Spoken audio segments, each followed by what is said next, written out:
Hello and happy Thursday, everybody. How are you all? I'm so happy to be here with you today because I'm doing a little segment for the next 4 weeks called Sip and Talk.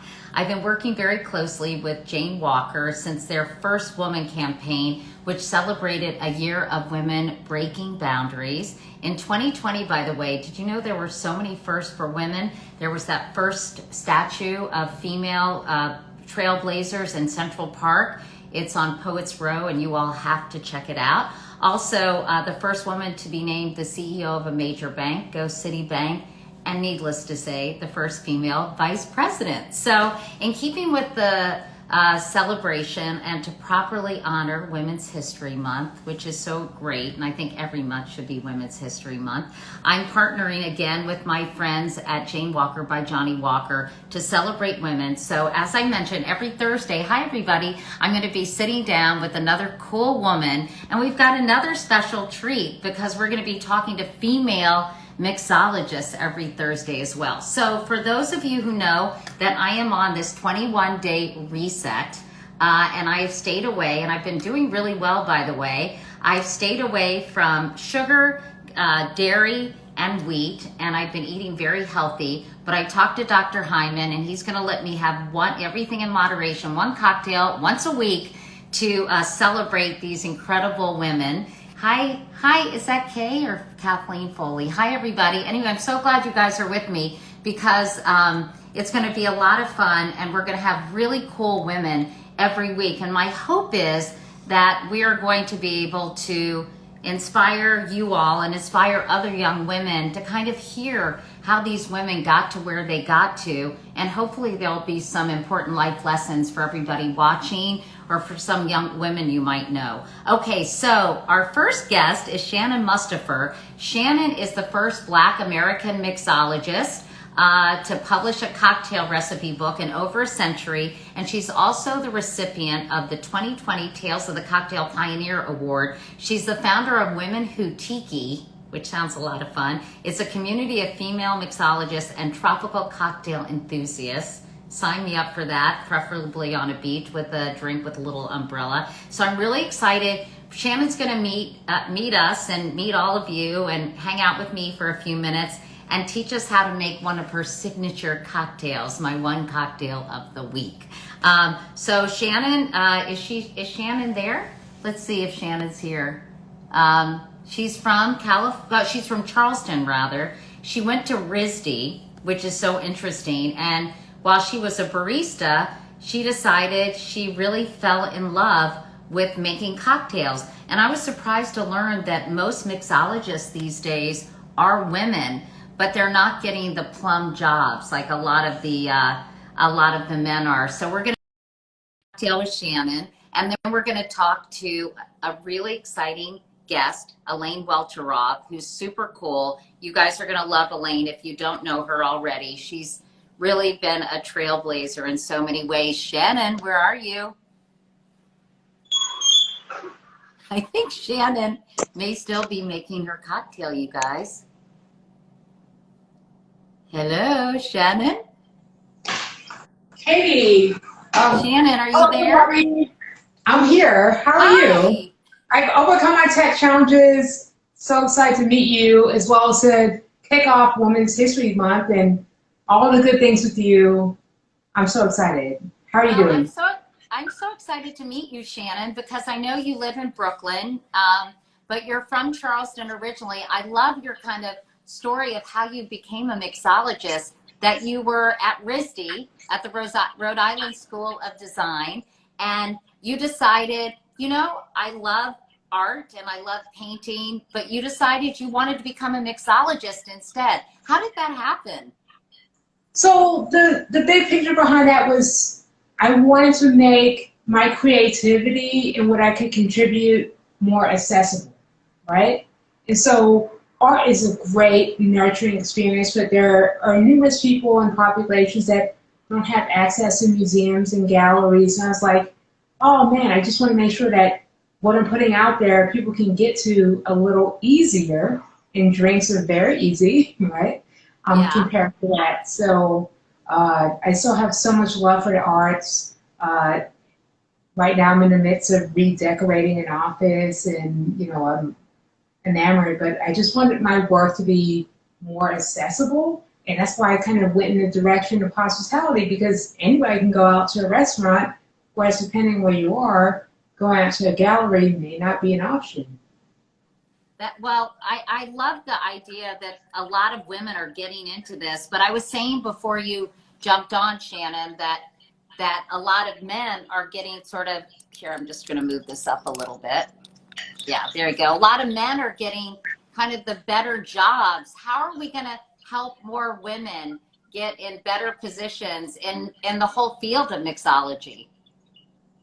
Okay, so I'm glad you bring this up, Katie. And before we do that, I just got to fangirl a little bit. I'm not prone to fangirling, but I'm like, oh my God, Katie. So I just want to put it out there for you as well as everyone that's watching.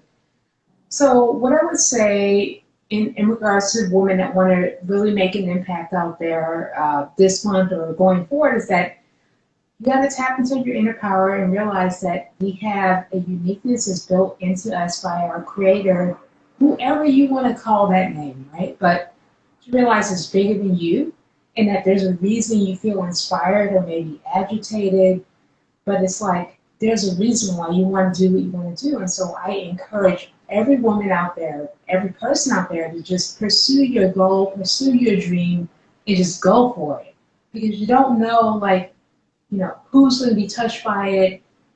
You don't know. Just do it. Well, it's true. And, there are a lot of obstacles in the way. There always are, but you have to forge ahead and figure out a way around them.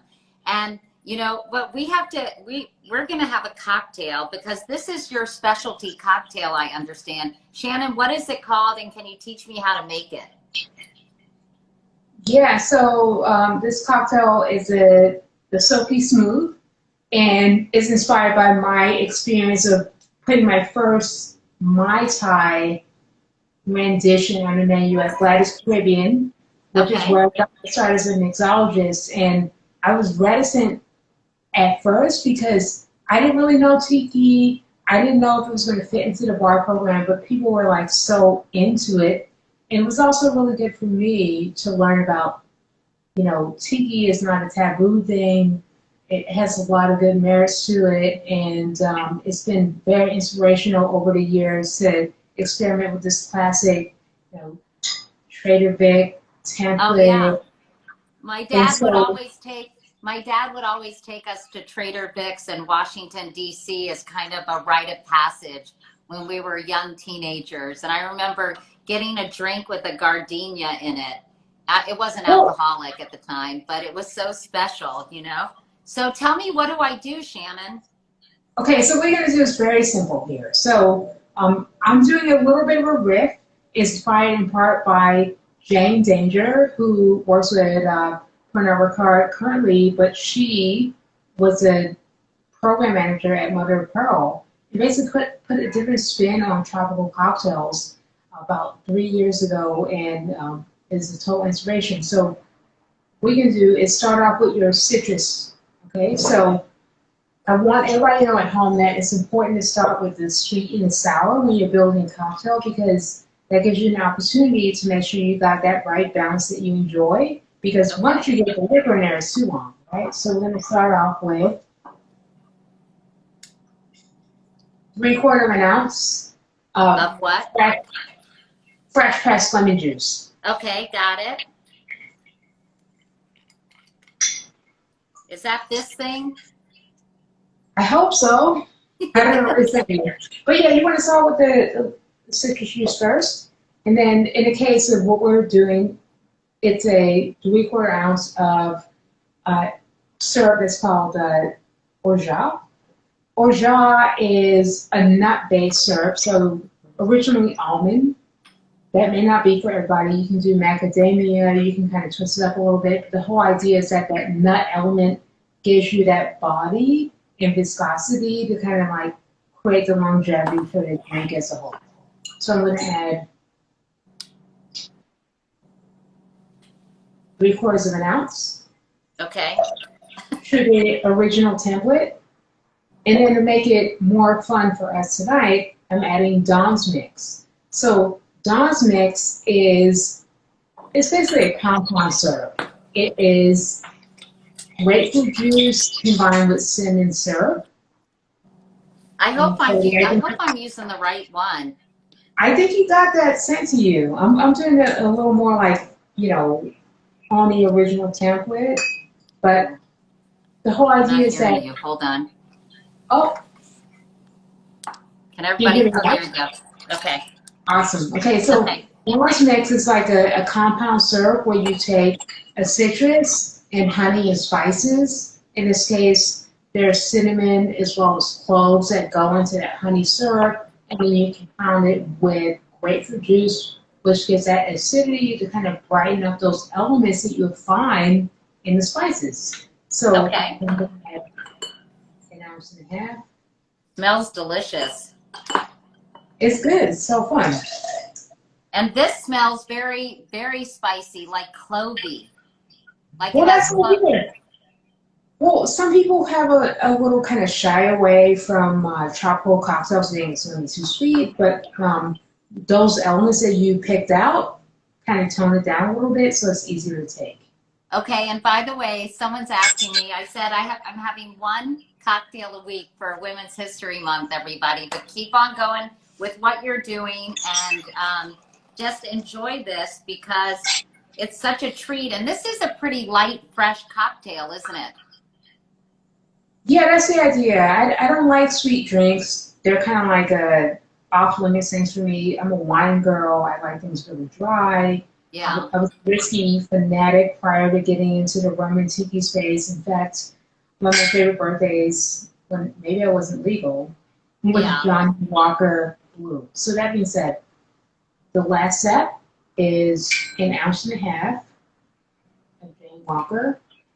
And what this does is just like a lot of spice in this liquid that will awaken the spice elements in the cinnamon and the clove that's in the Dawn's mix. And that gives that acidity element in the, And then go like this, right, Shannon? yes. So I'm going to add a big cube. I'm going to shake it up. So let's put this, shake it together. Put it in the big one. Yes.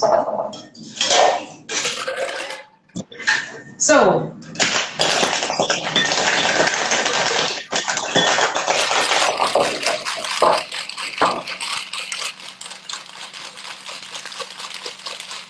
Okay. Katie, loving it. All right, so basically, what you really want to see on the other end is that there's a lot of foam in there because that means that you have woken Hold the on, spirit. Shannon. Hold on. Oh, Hold on. Here. Help me out here, would you? Okay. so the whole idea of shaking hard is that make sure that everything is together, integrated, and so all of the flavors are harmonious. Wait. Oh, good. Okay. Okay, here we go. Boom. Go like this. And then pour it over this. Yeah, and I'm going to top it off with some crushed ice that I prepared ahead of time. It's all good, my dear. I'm not very good at this. Okay, wait. Okay.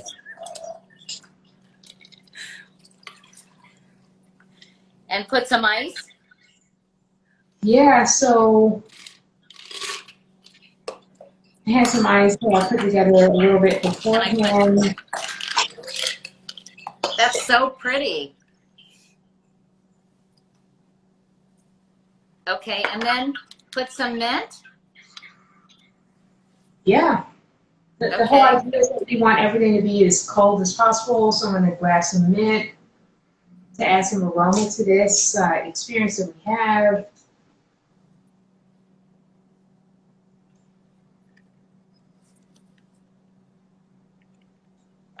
So the What do you original guys think? recipe.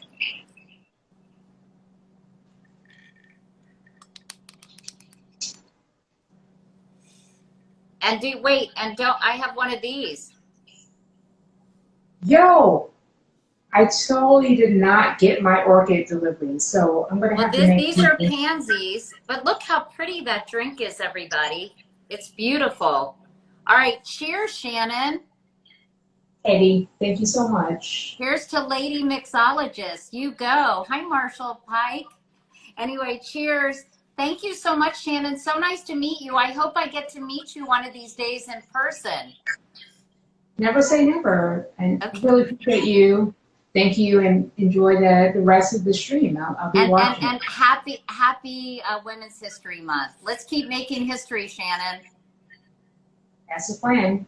Cheers. All right. Cheers, Cheers, everybody. everybody. Okay, now that's delicious. That is really delicious. Thank you, Shannon. Love it. If you guys want the recipe, by the way, it's going to be in our newsletter, Wake Up Call, tomorrow. And also I'll post it on Instagram as well. It's light, it's refreshing, it's delicious. Just like my next guest, Elaine All right. Welteroth. Thank you, Shannon. See you later. Bye. So Yeah. Elaine, I don't know if you all know Elaine, but yes, Katie the mixologist, that's me. Elaine is an incredibly impressive young woman who's done so much already in the course of her young life. She was just there. Here we go. No, you didn't highlight her. Hold on, Elaine. We're getting there. It takes a village. Elaine took part in the Jane Walker by Johnny Walker campaign that celebrated women's first. They were nice enough to include me. Hi, Elaine. Hi, Katie. Look how beautiful you look. How are you? I'm better now. I could even be even better if I had one of those cocktails in front of me. You guys, I'm jealous over here. I'm still at work, so I don't have my cocktail, but I do have my drink ready for later. Oh, good, good. Well, you know what? It was really fun meeting Shannon because I didn't realize, Elaine, that so many mixologists now are women. But just as in so many other fields, they're not getting the plum assignments. They're not getting put in positions where they're going to be, it's kind of the top establishment. So we have to work on that. But let's talk about you, Elaine. Look how pretty you look. How are you doing? Oh, thank you. I'm doing so well. I'm so happy to see you again. We're like twice in 30 days. We had you on the show at the talk, and you guys, Katie Couric, who is literally, I've told her this 1,000 times, but one of my journalist heroes, she was our first guest on the talk in person. It was so cool to have you, Katie. I wish you could come on all the time. It'd be so fun. It's such a, I have to say, Elaine, you have such a nice group of ladies on the talk. I really enjoyed being there. I love Amanda, who's also a new person on the talk. Sorry, I'm just setting this up. And all the ladies, I had such a good time. But I want to tell everyone watching a little bit about you, because you are also a fellow Jane Walker First.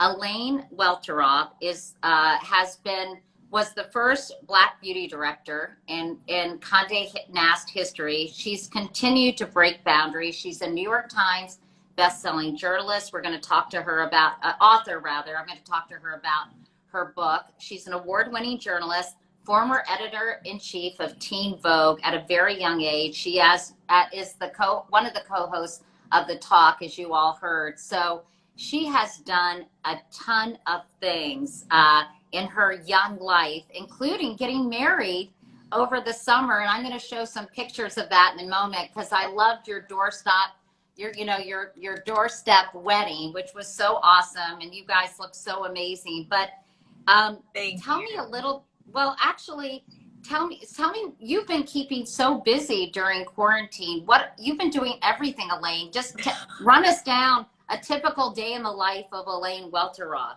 Oh man, well, I love that you called it a doorstep wedding. I feel like we should make that a thing, like, quarantine doorstep weddings. But what have I been up to during the quarantine? I mean, yeah, I got married in the middle of a pandemic. Highly Can we show, we're able to actually show one of your pictures, Elaine, while you talk about this? I mean, technology is incredible, isn't it? So we figured out how we can, but you can keep talking. Adriana, who works with me, who's 24, and she knows how to do all this stuff, figured out, but maybe she didn't. So, but anyway, tell me about the wedding and why you guys decided to go ahead and do it at your Brooklyn house. Well, you know, gosh, I mean, I think like so many people, you had all these plans, right? We had these plans for our lives, and suddenly we all were just put on pause, and I kind of was faced with this decision of whether we would postpone or just say, you know what, let's save the date and let's make it work, and let's do the best we can with what we have. And honestly, it was the best day ever, because it was edited down to the absolute essential, and it was really about what matters the most, which was just celebrating our love in the simplest way, you know. And I remember when I finally got the idea. Oh yeah, that is. We couldn't get it to work, but I can just show this picture. Those flowers are just amazing, Elaine. Oh my goodness. Thank you. Lewis Miller. That was the one thing I was like, if I'm going to spend money on anything, it's going to be the flowers. We're going to transform this stoop into this divine romantic altar. And that's what we did. We only had 10 people there. They were all white. They wore their masks, their gloves. Everyone stayed like 10 feet apart. But the community got to participate from their stoops. They brought out pots and pans, and they were banging them, and they were holding up signs. It was like a community love fest, and I feel like it happened right on time when people needed to be uplifted and people needed to feel like there was a reason to celebrate something. And it was so special. And literally, the dress I wore was sitting in my closet. It was like labelless dress. Everything was just. In fact, we have a tight shot.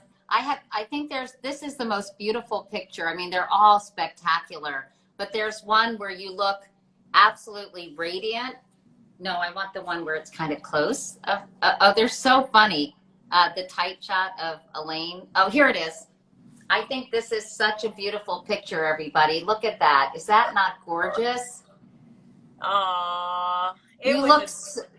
You're so full of joy. It's so incredible, Elaine. Thank you. Thank you. I highly recommend a doorstep wedding. So if anyone wants to talk to me about that separately, we can talk about that. But yeah, no, I mean, I've been keeping busy throughout the quarantine, and also enjoying this time to be still, and in a lot of ways that I kind of hadn't been able to before. You know, we're as ambitious women. We're always ripping and running. We're on the grind. And I think it was really nice in some ways to have a period of stillness, to really do some self-reflection, to really kind of reprioritize our life, and you know, remember what is really important, and make that the focal point, and kind of redirect a little bit. And actually, that self-reflection led me to this big move across the country to LA from Brooklyn, and in the middle of the pandemic. And, you know, I came out to LA, frankly, for more life, for more sunshine. And I thought, if we're going to be at home for the foreseeable future, let me just, you know, let me make a move that feels that, and move into a place that feels really good to be in.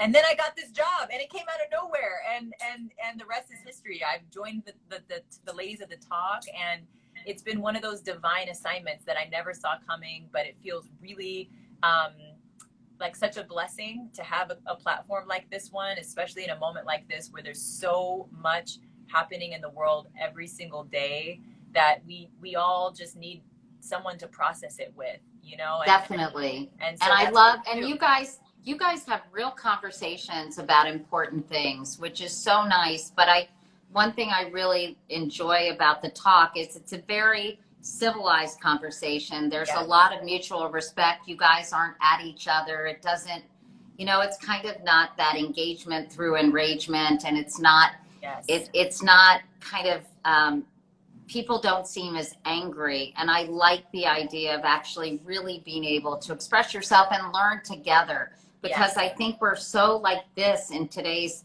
culture, that to be able to kind of understand and to listen, I think we've lost the art of being able to listen. So that's what I really appreciate about you all and about the format and the way you use the format. But I want to talk to you, Elaine, because it is Women's History Month, and you are a first, as I mentioned, and you've achieved a lot in your young life. You were the first Black beauty editor, as I mentioned, at Condé Nast, and then at 29, you became the editor-in-chief at Teen Vogue. You were the youngest editor-in-chief in Condé Nast history. Now, I know you grew up in a small town in California. I know all about you now, Elaine, because I always do my homework, which is an important thing for people to remember, I think, in any field. Always be prepared, like a Boy Scout or a Girl Scout.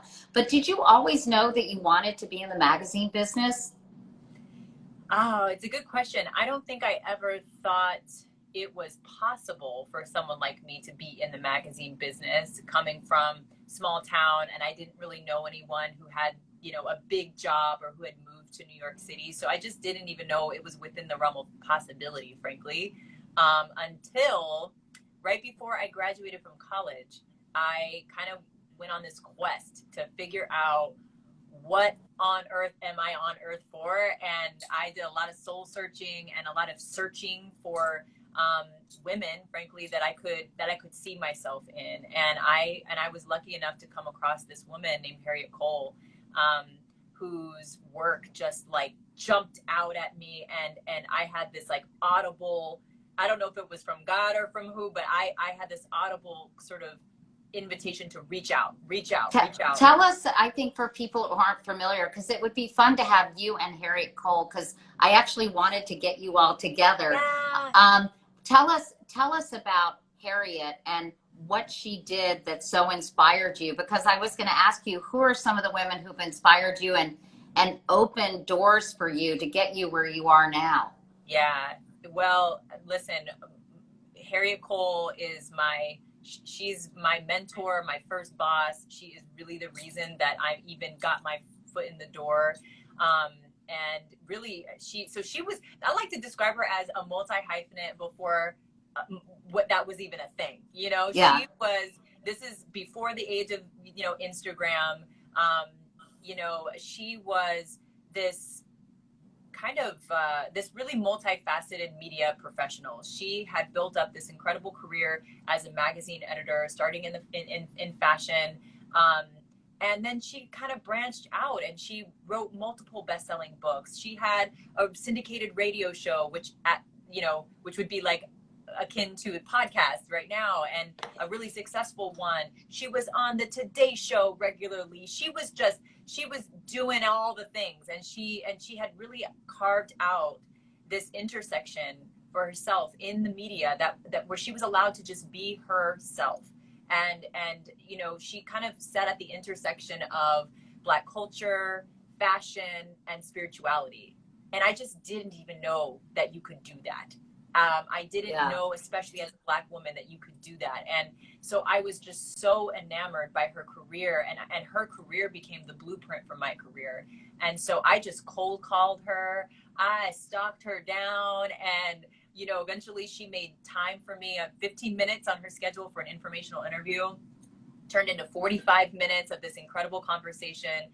And at the very end, I said, if there's ever an opportunity to work with you, please keep me in mind. But if I never hear from you again, know that you've already changed my life. And I meant it. And then 5 months later, she called me back out of the blue and said, I have a shoot out in California. I remembered that you live in California. I need a production assistant. Can you meet me? I'll pay you $250 for the day. And I was like, I'll pay you $250 for the day. And she at the time was the editor-in-chief of Ebony magazine. So I went down there, I assisted her, and then she offered me an internship on the spot, and the rest is history. I moved to New York City to be her intern at Ebony magazine, and I am telling you, I would not be here with you right now if it was not for this woman who opened the door for me and nurtured me, and she was my boss, but she was also my mentor. I think that's so much. I think that's so nice, and I think that's such an important lesson, you know, for young women, that you can just go and try to meet, you know, people want to help, I think, young women and want to mentor them.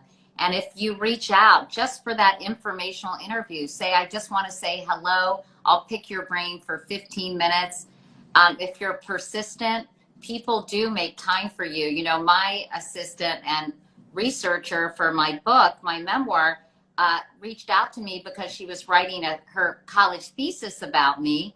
And that's how we met. She wanted to interview me. So you never know how these connections will lead to opportunities. So even if they lead nowhere and it's a dead end, at least you get to know and get some advice and get some wisdom from someone you admire. And I think people really want to do that for other women. I know that I want to do that for young women. So, find someone who inspires you, and you never know if they might be willing to welcome you into their world, even for a short period of time, and what that might lead to. And that's such a case in point, what you did, Elaine.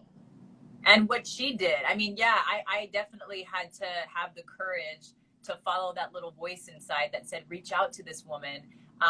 And I almost didn't. And I sometimes think about, God, how different would my life be if I did not answer that call, that if I did not listen to that little voice inside that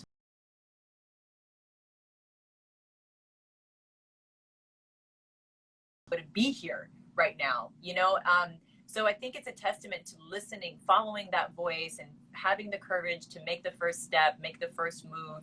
And also, hopefully, it's a reminder to all of us, women at any stage of your career, to be that woman for somebody else, to pay it forward. And I will say, I have the best interns and mentees, and I learn so much from them. Sometimes I think they're my mentors.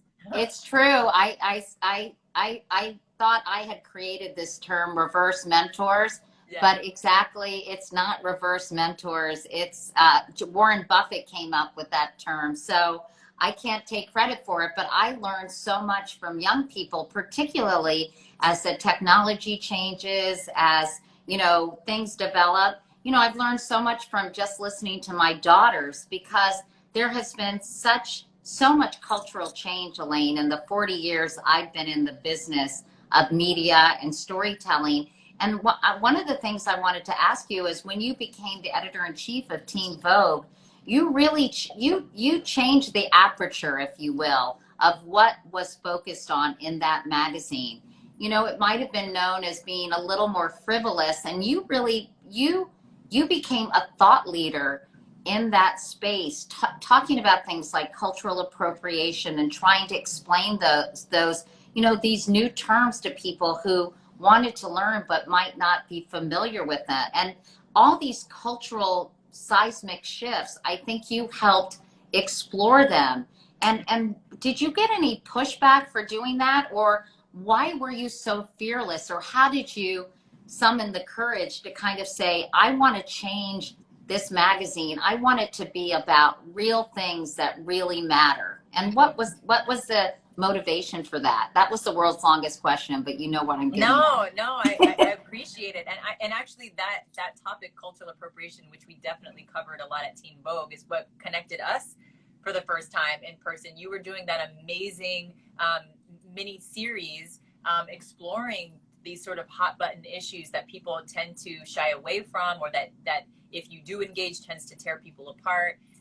And cultural appropriation was one of them. And I remember feeling so honored. Katie Couric wants to talk to me about, oh my gosh, about cultural appropriation. And I just thought, man, I wish more of these kind of cross-generational, conversations were happening, and in a safe environment. And it's kind of what I learned, it was so helpful for me to have that conversation with you, and and open my eyes to things that my life experience, honestly, just had not exposed me to enough. Of course, some, because, I'd been a journalist for so long, but these are deep-seated issues that are the result of, incessant cultural conditioning. So to be able to talk about some of those things, and I went to Northwestern, I went to the University of Chicago. If anyone's interested, it's on Hulu. It's called America Inside Out. But you were so great because you were a compassionate teacher.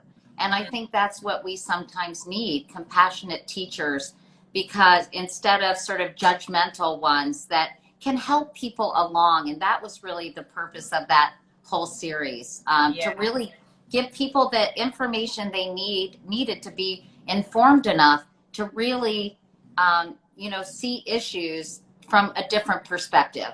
But anyway, so Yeah. so when you decided I'm going to make Teen Vogue matter, I want to address all these things. Was that scary? Did you get pushback? Were people supportive? Well, I think the important thing to say is that it didn't happen overnight, and nothing does. I think it gets, when we see the headlines and the highlight reels on Instagram, or when we, tell these success stories, um, sometimes it can seem like you just walked in there with your fist up, you were fearless, you made the changes, and you're a hero. And that's not at all how it ever happens, right? Like I became the beauty director at Teen Vogue first, and I was only 25, and I had a lot of imposter syndrome. I didn't wear Prada. I didn't know a lot about, fashion photography. I wasn't sure if I, belonged in that world, with capital F fashion. But I recognized that once I saw my name in the headlines as being the first Black beauty director in Condé Nast history, I thought, okay, wow, there's a responsibility that comes with this role. And I would be doing a disservice to all the people who've sort of been shut out of mainstream media positions like this one, powerful positions like this one. If I just thought I had to fit the mold, if I thought this means I just follow the rules now and try to be like the person who came before me, which by the way was Eva Chen, who's a fabulous, amazing woman in her own right and professional who I look up to. But and so I had to lean into what was true for me, and what stories mattered to me that I thought were not being told. And as somebody who grew up in I'm come from a mixed race family, and I never saw myself represented in magazines or on commercials or anywhere in media, and it had a really negative effect on my self-esteem early on. And so I thought, if I'm in a position to change that, I have to take that seriously. And so I kind of went in with this mission of doing what only I could do, right? Like, I think, and hopefully the takeaway for anybody in whatever role you're in, is to find your zone of genius. Find the thing that only you can do and make an impact in the way only you can. So I didn't know capital F fashion like that, but I did care about inclusion.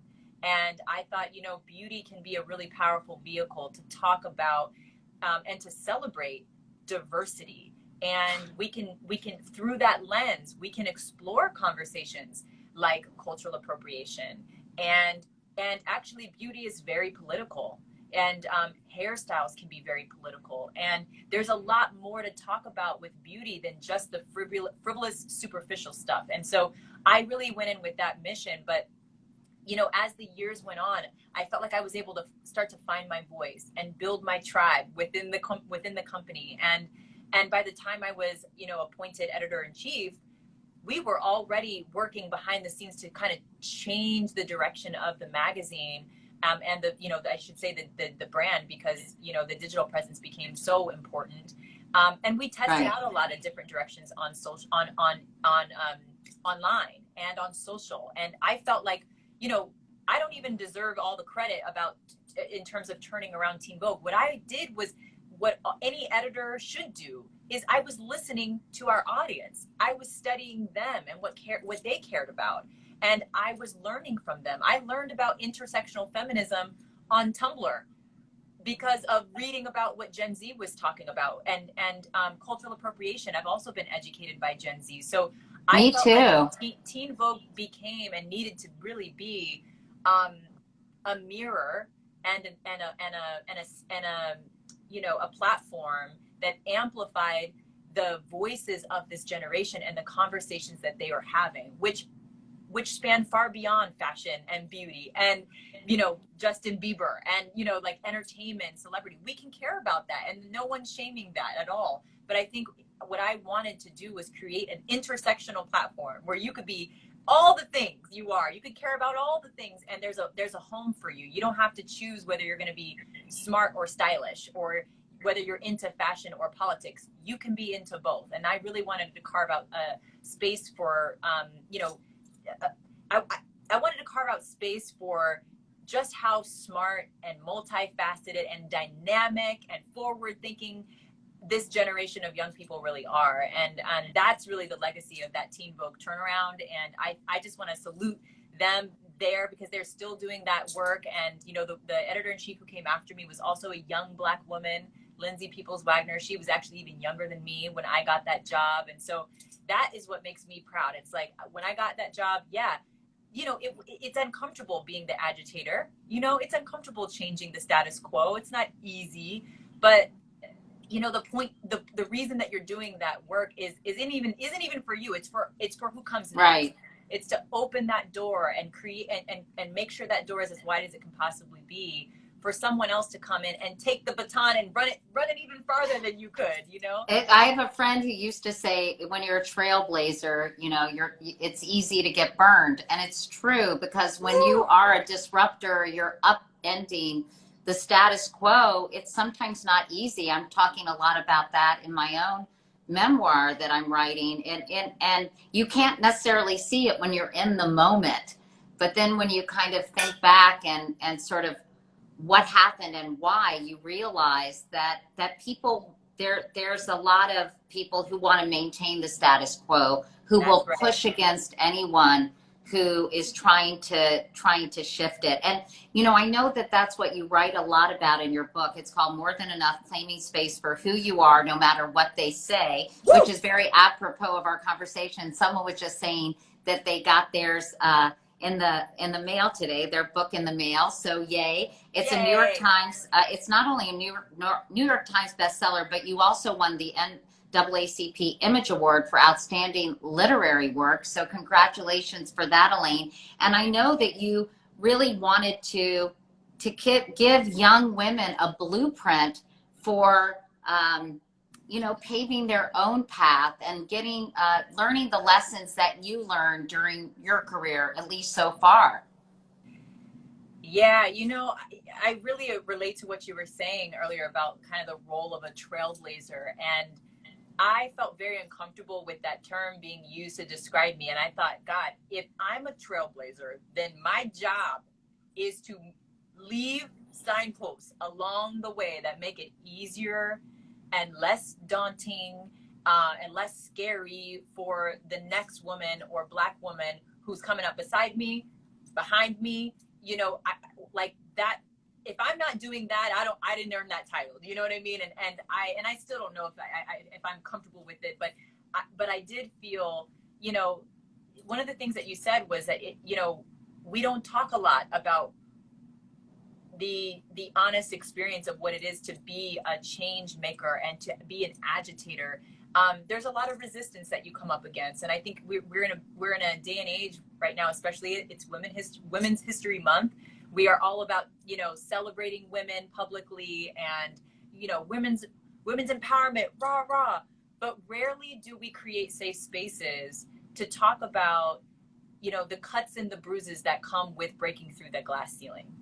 And I think that if we leave that part out and we just celebrate all the first and we're just like, go girl, and we don't talk about the true experience of what it takes to be the first and what those people went through when they broke through that glass ceiling, again, the cuts and the bruises that come with it, so to speak, then we are doing a disservice to the second and the third that's coming up behind us. The goal is to better prepare other women for things that we didn't see coming, and that we, you know, share the tools. And I'll say, like, every first woman that I have had the honor of having an offline conversation with behind closed doors, they've told me some stories that you wouldn't believe, except you would believe them because you probably lived them. But these aren't stories that we talk about publicly. There's still this sort of shaming and silencing, that this shrinking that happens, and we think that we got to carry the mantle for all the first and make it look good,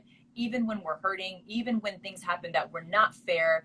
And I just think we got to create more space for us to be honest about what comes with being first, and with the goal of making sure that these kinds of experiences don't get handed off to the next woman who's up. And so that's kind of the responsibility that I felt when I wrote that book. And listen, I'm still in the beginning. My last chapter of that book is, this is just the beginning. I know I'm still young. There's so many things I want to do. I don't know it all. I want to learn from women like you, you have had such an incredible career. You're still killing it. I just love how multifaceted your career has been. But there will be more books. But I thought, you know what?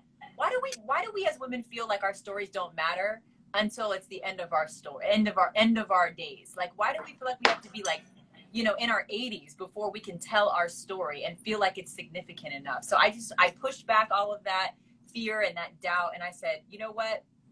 I think women's stories matter. I've been telling them for my entire career, and you know what? It's time for me to tell my story and then continue on, because there's a lot more to the story.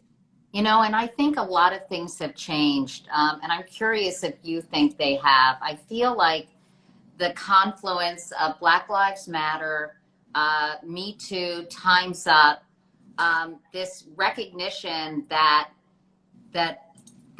we haven't been doing a very good job on representation in so many arenas.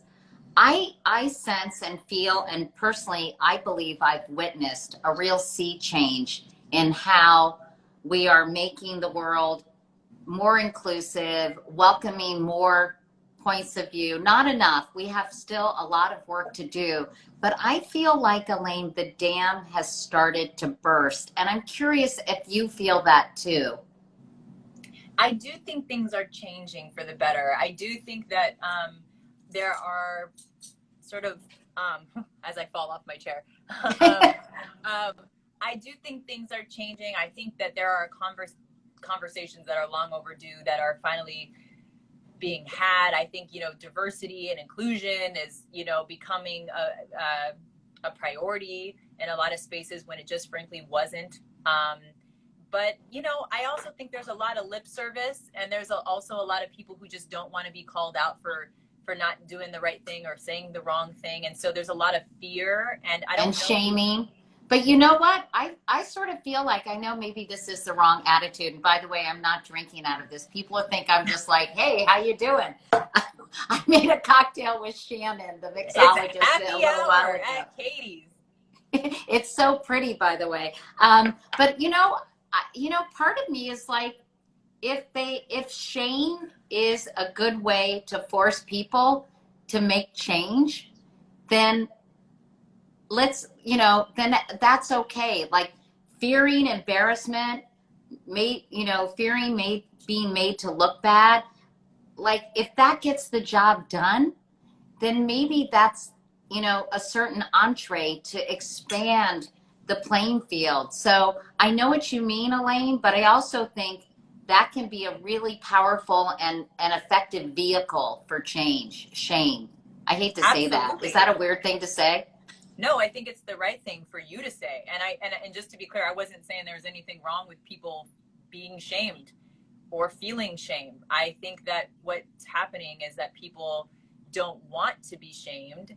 And so I think there's some people who are hiding out, or maybe doing and saying and posting what they think are the right things when they actually haven't taken the time to do the work and haven't actually, I think we all have to see ourselves as part of the problem before we I understand. Before we can be part of the solution. And so that's what I'd like to see more of. During the Black Lives Matter resurgence after the murder of George Floyd, I felt like I saw a lot of people, posting things and while in one respect I felt really like it was time for all of us to be a part of these conversations. I wondered in some cases if these people were really taking the time to do the work where they were examining their own contribution to systemic racism in their own lives. And that's the thing. For me, I think that's the place to start, right? I think that's where it starts. It's internal work that is going to produce the right kind of honest external changes. And the same thing goes for representation in media. To your point, like, things have been changing for years now. I mean, we know that the covers of magazines are much more diverse than they were before. Same for commercials and campaigns, and it feels good to see it. But as someone who's been working on behind the scenes for a long time. I'm always curious to know, how is that priority in terms of inclusion reflected behind the scenes, and making sure that the storytellers reflect just how diverse, you know, the picture looks on the outside. So it's all, for me, you can't change the story until you change the storytellers. It's really, it starts with who is behind the scenes, who's telling these stories. And when it comes to the work, we got to do it in ourselves first. We got to do it at home with our families, at our workplaces, at our churches, before we can go out there and I don't know, project that we're you know, we got it, and that we've changed the world, and that things have gotten better. I think we're still we're still in the work. If we're honest, Yeah. we're still. No, I couldn't agree with you more. I think we have such a long way to go, but I feel, you know, that some people really have started to do the work, and you know, for those who aren't capable of it, that's what I mean. That, and as someone said, Brene Brown would call it guilt, not shame. But for those people who aren't, you know, at least that's another avenue for change. But I think you're right. I think that people have to, you don't want them to be disingenuous. You want them to truly understand why this is so important. And you know, you were talking about the murder of George Floyd, and I know that you started this 15% pledge. I think this is such an example of not just talking the talk, but, you know, walking the walk. And you are, it's a nonprofit advocacy organization. It recruits major retailers like Sephora and West Elm to commit a minimum of 15% of their purchasing power to Black-owned businesses, which is so awesome, Elaine, because I think we can all talk about change, as I said, but to actually come up with ideas and solutions that are really going to move the ball forward. This is a perfect example of that. And how is that working? And you know, Black-owned businesses have taken a real hit in the pandemic, like many small businesses. So, can you tell us what the impact of this has been, or is it hard because of the pandemic to even measure that?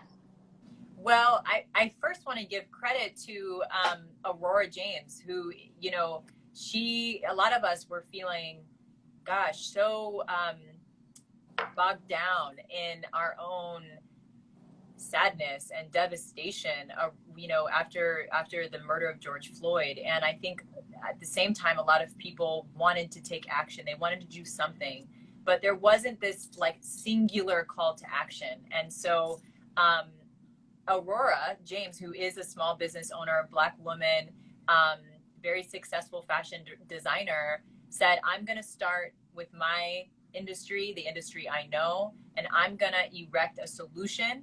I'm going to put it out there on social media. And she made a post that basically proposing that all retailers commit 15% of their purchasing power to Black-owned businesses. And she tagged specific retailers. And it was sort of a challenge that she put out there. And don't you know, within days, a website went up, a full-blown campaign had been ignited. Within, you know, a short amount of time, a nonprofit was started. And that was kind of the genesis of the 15% pledge. And now there are, oh man, there's so many, from Sephora, who was the first major retailer to sign on, to Macy's, to Crate and Barrel, to West Elm. And like, you know, I was a part of helping Aurora in the beginning, kind of get this thing off the ground, and making phone calls and having hard conversations. And what we found again and again is what I was sharing earlier. You know, no one wants to be called out, and so people are afraid of even committing to doing the right thing, because they're afraid if they don't do it right, then they're gonna be canceled. And it's like, here's the thing: there's a difference between being called out and being called in.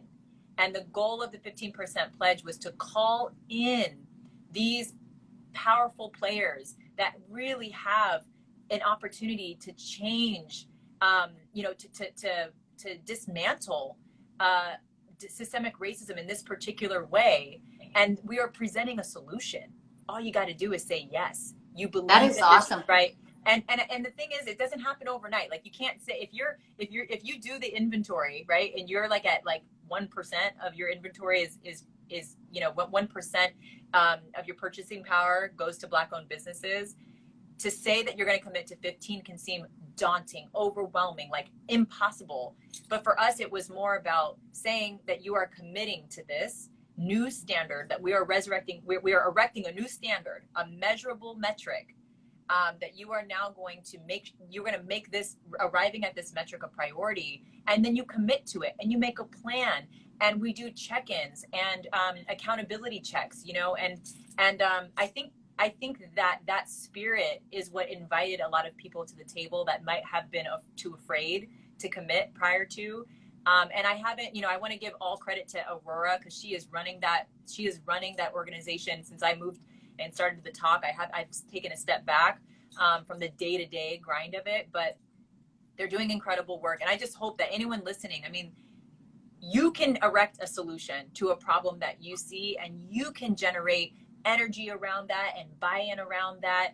And it could be, it doesn't have to look one way. Like, these problems are so complicated and they're so layered. So it's going to take many different solutions and many different people committing to their solution and pushing that forward for real change to happen. So I think that's for me, it was energizing to be a part of launching that nonprofit. Yeah, I would love to actually interview Aurora, because Yes. I didn't realize that it was her idea. And, I think sometimes people feel overwhelmed. They're like, what can we do? And I think there's so many ways, big and small, that you can address a whole myriad of problems and really have an impact. I think about Stand Up to Cancer, Elaine, and this was 9 women who said, this is unacceptable. We need to speed up the pace of cancer research. These scientists need to collaborate, not compete. And they need to, share their ideas, and we need to kind of mix it up. And I walked into our first telecast and I was so overwhelmed. I almost started crying because everyone in Hollywood was participating. And this was just the idea of 9 women who were frustrated and wanted change. So I think people need to kind of own their power and understand that even, Shannon Watts started Moms Against, Mothers Against Gun Violence. And what is Shannon's I've got to get her organization right. But she was a woman in Indiana who was so upset about school shootings that she started a whole movement. So I think Moms Demand Action. Moms Demand Action, sorry, Shannon Watts. And I admire Shannon so much because look at what she created. So I think there are just ways that we can really change the world just when we think it's just too overwhelming and we're just one person. And by the way, if you all want to learn more about it's a 15% pledge. You can go to at 15% pledge. Is that right? That's right. Well, you're doing so many awesome things. I know that now you're looking to turn your book into a TV show. You've written for Grownish. You make me feel like a total, somebody who just doesn't work. Right. Says Katie Couric, who, by the way, I wake up to you every day in my inbox. Thank you, Elaine. I don't know how you do it all. Do you sleep?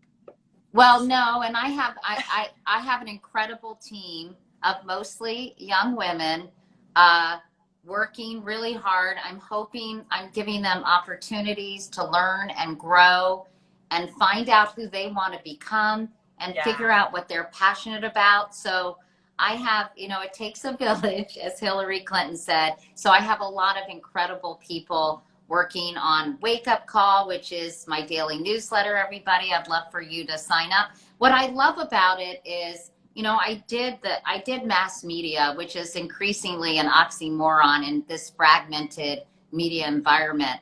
But I love the idea of creating a community of women who are supporting each other, of men who are supporting each other and supporting women as well, and just who care about things, who are smart and want to understand the world and want to figure out how they can contribute.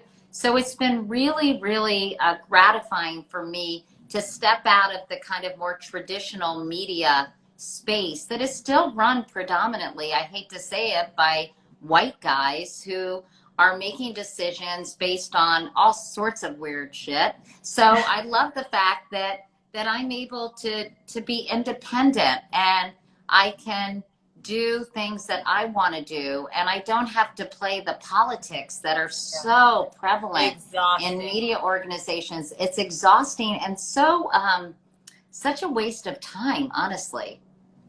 I agree wholeheartedly. Oh, do I know? But anyway, I'm so proud of you, Elaine. I hope I can say that as somebody who's been around the block a few times, but I'm so proud of everything that you've accomplished, everything that you'll continue to do. And you are a first. The Jane Walker folks picked you as a first for everything that you've been able to accomplish. And, you know, I just want to say for all of you women out there, you know, maybe you're not a first, or maybe you are a first, but if you're not, you can be the second, third, fourth, and fifth. And that is really what this campaign is all about. It's about kind of not only shining a spotlight on groundbreaking women, but also finding out what helped them along the way, so they'll be able to help people who come after them. But anyway, Elaine, this is my little cocktail that my new friend Shannon, who is a mixologist, helped me make. I'm sorry you don't have one because it's also so beautiful. I have water. Well, that's okay. So I want to propose a toast to you and to thank our sponsors, Jane Walker by Johnny Walker. And by the way, you can find this recipe. It's called the Silk and Soul Cocktail. You can make it for your hubby, Elaine, and it's on my website. And next week, we're going to be talking to another mixologist. And I'm going to be having a chat with one of my favorite people, Kathy Najimy. Do you know Kathy? I don't. Oh my God, she is a hoot. So try to tune in next Thursday for our happy hour. Okay, I'm there. Anyway, big kiss to you, Elaine, and a big kiss to everybody. I'm giving you all a virtual hug from my kitchen counter, and a big cheers to all of you. Bye, everyone. Bye, Elaine. Bye. Thank you so much, Katie, for having me. It's so great to see you every time. It just feels so good to connect. So thank you, Elaine. Bye, everyone.